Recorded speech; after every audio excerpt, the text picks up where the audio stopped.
നമസ്തേ. പ്രിയമുള്ള ഡോക്ടർ മാരാജി പ്രേക്ഷകരെ, നാം ഇവിടെ ചർച്ച ചെയ്യുന്നത് ചൊവ്വയുടെ രാശിചാരമാകുന്നു. കഴിഞ്ഞ 3-4 മാസങ്ങളായി ചൊവ്വ കർക്കിടക രാശിയിൽ നീചസ്ഥനായി വന്നു.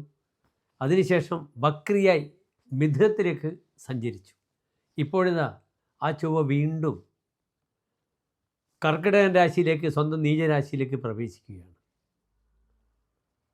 1200 മീനമാസം 20-ാം തീയതി, അതായത് 2025 ഏപ്രിൽ മാസം 3-ാം തീയതി പുലർച്ചെ 2 മണിയോടുകൂടിയാണ് ചൊവ്വ കർക്കിടകം രാശിയിലേക്ക്, സ്വനീചരാശിയിലേക്ക് പ്രവേശിക്കുന്നത്. നമുക്ക് ചൊവ്വയുടെ സ്വക്ഷേത്രങ്ങളും നീചക്ഷേത്രവും ഉച്ചക്ഷേത്രവും എന്തെന്ന് ആദ്യം പരിശോധിക്കണം. ചൊവ്വ മേടം വൃശ്ചികം രാശികളുടെ അധിപനാകുന്നു. അതിൽ മേടം ചൊവ്വയുടെ മൂലക്ഷേത്ര ബലമുള്ള രാശിയാകുന്നു. ചൊവ്വയുടെ ഉച്ചരാശി മകരമാകുന്നു. ചൊവ്വയുടെ നീചരാശി കർക്കിടകവുമാകുന്നു.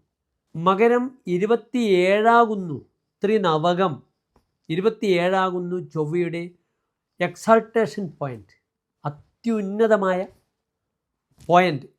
അതേ ചൊവ്വ കർക്കിടകം 27 അതിൻ്റെ അതിനീചമായ അവസ്ഥയിലും എത്തിച്ചേരുന്നത്. ചൊവ്വ ഭരിക്കുന്ന നക്ഷത്രങ്ങൾ ഏതൊക്കെയാണ് എന്നും എൻ്റെ പ്രിയപ്പെട്ട പ്രേക്ഷകർ അറിയണം. മകേരം, ചിത്ര, അവിട്ടം ഈ നക്ഷത്രക്കാരാണ് ചൊവ്വയുടെ അധികാര പരിധിയിൽ വരുന്ന നക്ഷത്രങ്ങൾ. അപ്പോൾ ശ്രദ്ധിക്കണം, ചൊവ്വ നീചരാശിയിലേക്ക് വരുമ്പോൾ മകേരം, ചിത്ര, അവിട്ടം നക്ഷത്രക്കാർക്ക് പല പ്രയാസങ്ങളും ഉണ്ടാകാം. ചൊവ്വയെക്കൊണ്ട് നാം ചിന്തിക്കുന്നത് പ്രധാനപ്പെട്ട 2 ദേവതകളെയാണ്. ചൊവ്വ യുഗ്മരാശിയിൽ, സ്ത്രീ രാശിയിൽ, ഫെമിനൈൻ സൈനിലാണെങ്കിൽ ചാമുണ്ഡി, ഭദ്രകാളി മുതലായ ദേവതകളെയും, ചൊവ്വ പുരുഷരാശിയിലാണെങ്കിൽ കുമാരൻ, സുബ്രഹ്മണ്യനെയുമാണ് ചിന്തിക്കേണ്ടത്. ഇവിടെ ചൊവ്വ കർക്കിടകം സ്ത്രീരാശിയിൽ നീചരാശിയിലാണ് പ്രവേശിക്കുന്നത്. അതിനാൽ പലപ്പോഴും നമുക്ക് ഭദ്രകാളി വിധാനമായ പൂജകളും പ്രാർത്ഥനകളും ചൊല്ലുന്നത് വളരെ ഉത്തമമായിരിക്കും. എന്താണ് ചൊവ്വയുടെ പ്രാർത്ഥന മൂലമന്ത്രം? ഭദ്രകാളിയുടെ മൂലമന്ത്രമാകുന്നു. ഓം ഐം ക്ലീം സൗം ഹ്രീം ഭദ്രകാള്യൈ നമഃ. ഇതാണ് ചൊവ്വയുടെ മൂലമന്ത്രം. പ്രത്യേകിച്ച് മകേരം, ചിത്ര, അവിട്ടം നക്ഷത്രക്കാർക്ക് ഈ മന്ത്രം ചൊല്ലാം. അതേ രീതിയിൽ ചൊവ്വ നീചരാശിയിൽപ്പെട്ട് ബുദ്ധിമുട്ടുന്നവർക്കും ഈ മന്ത്രം നന്നായി ചൊല്ലാം. 9, 18 അപ്രകാരം നിങ്ങൾക്ക് മൾട്ടിപ്പിൾ ഓഫ് 9 108 തവണ മന്ത്രങ്ങൾ ചൊല്ലാം. മന്ത്രസംഖ്യ 108 ആകുന്നു. അതിനാൽ നിങ്ങൾ സൗകര്യമനുസരിച്ച്, ബലത്തിനനുസരിച്ച് 9, 18 തവണ അല്ലെങ്കിൽ 27, 36 തവണ നിങ്ങൾ ചൊല്ലുക. ഒരിക്കലും മന്ത്രം ചൊല്ലുമ്പോൾ വെറും തറയിലിരിക്കരുത്. ബെഡ്ഷീറ്റ് അഥവാ മാറ്റ് അല്ലെങ്കിൽ യോഗ മാറ്റ് ഇതിലൊക്കെ ഇരുന്നുകൊണ്ട് ചൊല്ലുക. നിങ്ങൾ മൂലാധാരത്തിന് ബലം വേണം. പലപ്പോഴും വെറും നിലത്തിരിക്കുമ്പോൾ, കിടക്കുമ്പോൾ മൂലാധാരം വളരെ വീക്കാവുന്നു. അതെപ്പോഴും എൻ്റെ പ്രിയപ്പെട്ട പ്രേക്ഷകർ ശ്രദ്ധിക്കണം. ഇനി സുബ്രഹ്മണ്യൻ്റെ മൂലമന്ത്രമാണെങ്കിൽ ഓം വജദ്ഭുവേ നമഃ. പ്രത്യേകിച്ച് ചൊവ്വ ബുദ്ധിസ്ഥാനത്ത് നിൽക്കുന്ന രാശിക്കാർ, മീനം രാശിക്കാർക്ക് ചൊവ്വ ഭാഗ്യാധിപനായി, വാഗ്പതിയായി 5-ാം ഭാവത്തിലാണ് നിൽക്കുന്നത്, ബുദ്ധിസ്ഥാനത്താണ് നിൽക്കുന്നത്. അവിടെ ഭദ്രകാളി മന്ത്രം പോലെ തന്നെ സുബ്രഹ്മണ്യ മന്ത്രവും ഉച്ചരിക്കാം. മിഥുനൻ രാശിക്കാർക്കും ബുദ്ധിസ്ഥാനത്തേക്ക് ചൊവ്വയുടെ വിശേഷ ദൃഷ്ടിയുണ്ട്. ചതുരസ്രമാണ്. 4ഉം 8ഉം ചൊവ്വയ്ക്ക് വളരെ ബലമുള്ള ദൃഷ്ടിയാണ്, വിശേഷ ദൃഷ്ടിയാണ്. ആ വ്യക്തികളും സുബ്രഹ്മണ്യ മന്ത്രവും ഭദ്രകാളി മന്ത്രവും ചൊല്ലുന്നത് വളരെ ഉത്തമമായിരിക്കും.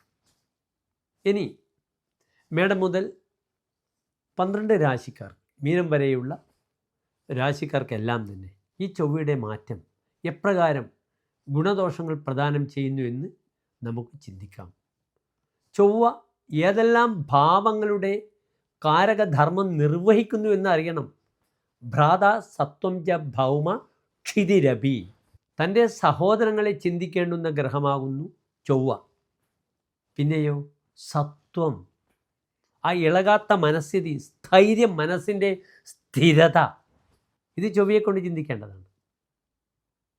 പിന്നെയോ ക്ഷിതിരവി, ഭൂമിയുടെ കാരകത്വമുള്ള ഗ്രഹമാകുന്നു ചൊവ്വ.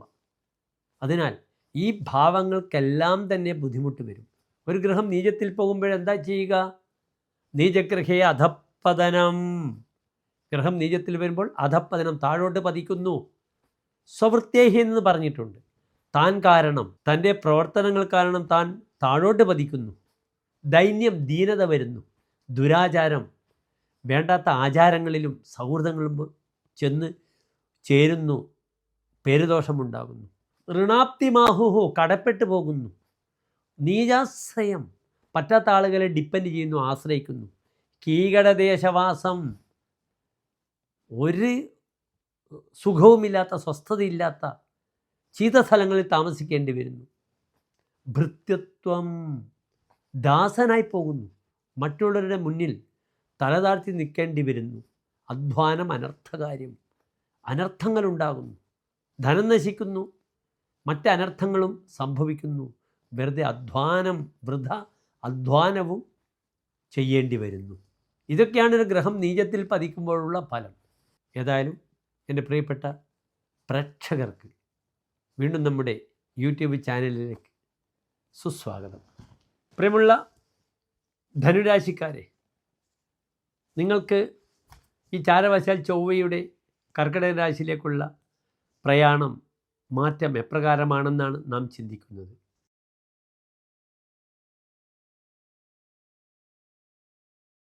ധനുരാശിക്കാരെ, നിങ്ങൾക്കറിയാം, നിങ്ങൾ 2 നക്ഷത്രങ്ങളുടെ അധിപന്മാരാകുന്നു.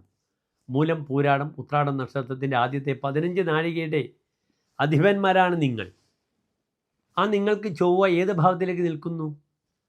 ഏപ്രിൽ 3-ാം തീയതി മുതൽ ആ ചൊവ്വ നിങ്ങളുടെ ജാതകത്തിൽ 8-ാം ഭാവത്തിലേക്ക്, നീചരാശിയിൽ പ്രവേശിക്കുന്നു. 8-ാം ഭാവത്തിലേക്കാണ് പ്രവേശിക്കുന്നത്. അത് ഒരു നല്ല മാറ്റമല്ല. മെയ് 15 വരെ ധനുരാശിക്കാർക്ക് വ്യാഴം എവിടെയാണ് ഉണ്ടാവുക? വ്യാഴം ഉണ്ടാവുക 6-ൽ തന്നെയാണ്. മെയ് 15-നാണ് 7-ാം ഭാവത്തിലേക്ക് വരിക. മറ്റൊരു പ്രധാനപ്പെട്ട വിഷയം കണ്ടകശനിയുടെ ആരംഭവുമാണ്, മാർച്ച് 29 മുതൽ. അതിനാൽ ധനുരാശിക്കാർ ശ്രദ്ധിക്കണം. ഇവിടെ ധനുരാശിക്കാർക്ക് 2 ഭാവങ്ങളുടെ ആധിപത്യമാണ് ആചാര്യൻ കൽപ്പിച്ചിട്ടുള്ളത്. ഒന്ന് മേടൻ രാശിയുടെ ആധിപത്യവും മറ്റൊന്ന് വൃശ്ചികൻ രാശിയുടെ ആധിപത്യവും. ഈ 2 ആധിപത്യമുള്ള ഗ്രഹമാണ് നീചത്തിൽ നിൽക്കുന്നത്. വളരെ ശ്രദ്ധിക്കണം. 5-ാം ഭാവം എന്താണ്? തൻ്റെ ബുദ്ധി, തൻ്റെ പഠനം, തൻ്റെ പ്രതിഭ തെളിയിക്കലാണ്, തൻ്റെ സന്താനങ്ങളാണ്, തൻ്റെ ഉപദേശങ്ങളാണ്, തൻ്റെ മന്ത്രിജോലിയാണ്. 12-ാം ഭാവമാണെങ്കിൽ ശാരീരികമായ വൈകല്യങ്ങളാണ്. ഇവിടെ അഷ്ടമത്തിലാണ് ഗ്രഹം നീചസ്ഥനായി നിൽക്കുന്നത്. അഷ്ടമം ജ്യോതിഷത്തിൽ നാം പലപ്പോഴും ചർച്ച ചെയ്തു. നല്ല ഭാവമല്ല. തത്ര അതികഷ്ട അഷ്ടമ, ഏറ്റവും കഷ്ടമായ ഭാവമാകുന്നു 8-ാം ഭാവം. അവിടെ ഗ്രഹം നിന്നാൽ വളരെ ദോഷമാണ്. പാപേ രന്ധ്രസ്ഥിതേ, 8-ാം ഭാവത്തിൽ പാപഗ്രഹം നിൽക്കുമ്പോൾ ദാസജനരുക്, ദാസജനങ്ങൾക്ക് രോഗമുണ്ടാകും. പ്രത്യൂഹ ഗുഹ്യാമയാഹ, ഗുഹ്യരോഗങ്ങളുണ്ടാകും. ലോകേർ വിഗ്രഹണം ധനാദിഹരണം ചോരേഹി നൃപേഹി ച അരിഭിഹി. ലോകേഹി വിഗ്രഹം, ജനങ്ങളുമായിട്ട് കലഹിക്കും. നൃപേഹി, രാജാവുമായിട്ട് കലഹിക്കും. രാജാവാരാണ്? ഇന്ന് തൻ്റെ ഉന്നത അധികാരികളാണ്, തന്നെ ഭരിക്കുന്ന ആളുകളാണ്. അവരുമായിട്ട് കലഹം വരും. പിന്നെയോ അരിഭിഹി, ശത്രുക്കളാലും കലഹമുണ്ടാകും. ധനം നഷ്ടപ്പെടും, ധനം മോഷ്ടിക്കപ്പെടും. പിന്നീട് മറ്റൊരു പ്രധാനപ്പെട്ട വിഷയം പറഞ്ഞത് അപവാദോ മഠാപത്രി പാപയെ അഷ്ടമസ്ഥിതി, അപവാദങ്ങളും മഠത്തിന് ആപത്തും ഉണ്ടാകുമെന്നും പറയുന്നു. ഇവിടെ ശ്രദ്ധിക്കണം. അനാഥാലയം, മന്ദിരം, ട്രസ്റ്റ്, ഇതുമായി ബന്ധപ്പെടുന്ന ആളുകൾക്കൊക്കെ പദവിയിൽ വലിയ ബുദ്ധിമുട്ട് വരും 63 ദിവസക്കാലം. മറ്റുള്ളവർ തനിക്കെതിരെ പാര നിർമ്മിക്കും, പാരപണിയും. തൻ്റെ പ്രസിഡന്റ് സ്ഥാനം, സെക്രട്ടറി സ്ഥാനം, ഖജാഞ്ചി സ്ഥാനം, ഇതൊക്കെ നഷ്ടപ്പെടും. അന്വേഷണത്തിന് വരും. അതാണ് നൃപേഹി, രാജകോപം ഉണ്ടാകുമെന്ന് പറയുന്നത്. അതിനാൽ വലിയ വലിയ അനാഥാലയങ്ങൾ, മന്ദിരങ്ങൾ, ക്ഷേത്രങ്ങൾ, പിന്നീട് പ്രധാനപ്പെട്ട ട്രസ്റ്റ് മുതലായ സ്ഥാപനങ്ങളുടെ തലപ്പത്തിരിക്കുന്നവർക്ക് പേരുദോഷവും അപഖ്യാതിയും പോലീസ് കേസും ED കേസൊക്കെ വരും. ഇവർ മറ്റുള്ളവരാൽ ചതിക്കപ്പെടും. ശാരീരികമായി വളരെയധികം കണ്ണുകൾ ശ്രദ്ധിക്കണം. സ്വൽപാത്മജോ നിധിനകെ വികലേക്ഷണ എന്നാണ് ഫലം പറഞ്ഞിരിക്കുന്നത്. സ്വൽപാത്മജ, സന്താനങ്ങൾക്ക് ബുദ്ധിമുട്ടുകൾ വളരെയധികം വരും. വികലേക്ഷണ, കണ്ണുകൾക്ക് വൈകല്യം വരും. സൂക്ഷ്മമായ ദൃഷ്ടിയോടുകൂടി കാര്യങ്ങൾ അപഗ്രഥിക്കണം. അല്ലെങ്കിൽ കണ്ണ് രോഗം മാത്രമല്ല, തൻ്റെ നോട്ടക്കുറവ് മൂലം കാര്യങ്ങൾക്ക് പിശക് പറ്റും. സന്താന വിഷയങ്ങൾക്ക് ഞാൻ സൂചിപ്പിച്ച 5-ാം ഭാവാധിപനാണ് നീചസ്ഥനായിരിക്കുന്നത്. തൻ്റെ സന്താനങ്ങൾക്ക് രോഗമുണ്ടാകും, അരിഷ്ടതയുണ്ടാകും. ഇപ്പോൾ ഗർഭം ധരിക്കുന്ന യുവതികൾ അബോർഷന് വിധേയരാകും. അല്ലെങ്കിൽ ജനിച്ച മക്കൾക്ക് വളരെയധികം രോഗാദി അരിഷ്ടതകൾ വരും. നിർബന്ധമായും കർഗഹോമം ചെയ്യണം. ധനുരാശിക്കാർ തങ്ങളുടെ മക്കളുടെ പേരിൽ 12 വയസ്സിന് താഴെയുള്ള കുട്ടികളാണെങ്കിൽ കർഗഹോമം, 12 to 18 വയസ്സ് വരെയുള്ള കുട്ടികളാണെങ്കിൽ മൃത്യുഞ്ജയ ഹോമമോ മൃത്യുഞ്ജയ പുഷ്പാഞ്ജലിയോ എല്ലാ മാസവും ചെയ്യണം. നമ്മളുടെ ജാതകപ്രകാരം മക്കൾക്ക് ദോഷമുണ്ടാകാൻ പാടില്ല. വളരെ ജാഗ്രത പാലിക്കണം. ആവശ്യമുള്ള ഭക്ഷണം മാത്രം കഴിക്കുക, ഇല്ലെങ്കിൽ പൈൽസ് രോഗം വളരെയധികം വരും. സ്വതവേ ധനുരാശി അഗ്നിരാശിയാണ്, ഉഷ്ണരാശിയാണ്. അതിനാൽ ഈ ചൂടുകാലത്ത് കോഴിമുട്ട ഇതൊക്കെ വലിയ അപകടങ്ങൾ വലിച്ചു വരുത്തും. ഗോതമ്പ് വളരെ ചൂടുള്ളൊരു ഭക്ഷണമാണ്.